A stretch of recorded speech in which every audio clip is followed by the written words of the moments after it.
Hello friends, ఎలా ఉన్నారు? నేనైతే చాలా రోజుల తర్వాత వీడియో చేస్తున్నాను. ఈ వీడియో ఏంటంటే healthy ice cream recipe for toddlers.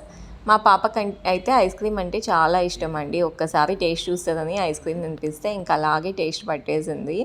అడుగుతుంటుంది, అమ్మ ఐస్ క్రీమ్ కావాలి అని. ట్రైన్లో ఎప్పుడైనా ట్రావెల్ చేసేప్పుడు పక్కన పిల్లలు కొనుక్కొని తిన్నారంటే ఇంకా అస్సలు తోడేస్తుంది అనమాట, నాకు కావాల్సిందే అనేసి. కానీ నేను బయట ఎక్కువ తినిపించను, ఎప్పుడో ఒకసారి తినిపిస్తాను. నాకు అందుకే ఐడియా వచ్చింది, ఎందుకు మనం ఇంట్లోనే ట్రై చేయకూడదు అనేసి.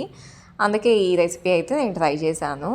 ఫస్ట్ అయితే ఆల్మండ్స్ ఓవర్ నైట్ సోక్ చేసేసాను అనమాట. ముందు రోజు నైటే నానబెట్టేశాను.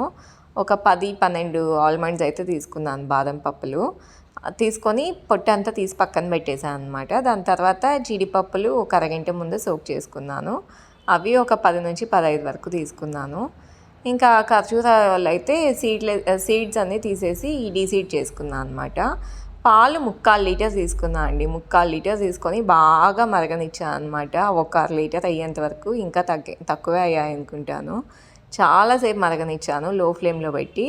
దాని తర్వాత ఇది ఖర్జూరం ఉంటుంది కదా, సీడ్స్ అన్నీ తీసేసింది, డేట్స్ ఉంటాయి కదా, అవి వేసాను అనమాట. అవి వేసి ఒక 10 నిమిషాల వరకు ఇంకా బాగా మరగనిచ్చాను.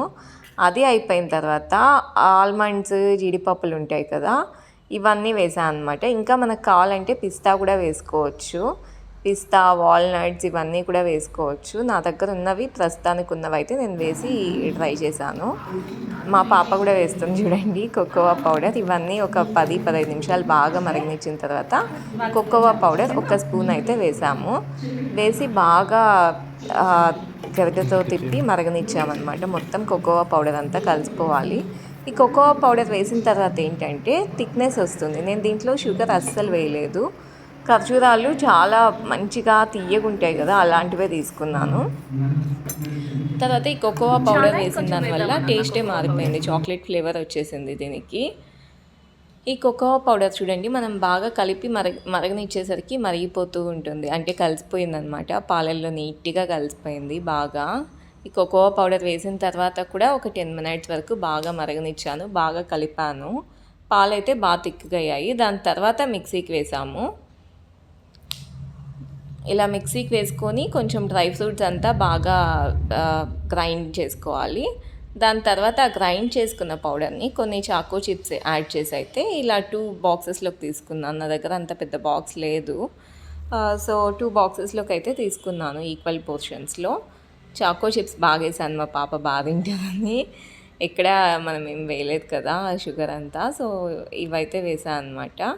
వీటిని యాడ్ చేసుకొని, నాకైతే నేను ఈ రెసిపీ చూసినప్పుడు ఎలా చెప్పారంటే ఒక 4 అవర్స్ అట్లా ఫ్రిడ్జ్లో పెడితే సరిపోతుంది అని చెప్పారు. కానీ మా ఫ్రిడ్జ్లో మేము పెట్టింది అయితే ఆల్మోస్ట్ ఒక 8 అవర్స్ పెట్టాము, 8-9 అవర్స్ పెట్టాము. నేను ముందు రోజు ఈవినింగ్ రెసిపీ ఇది చేశాను.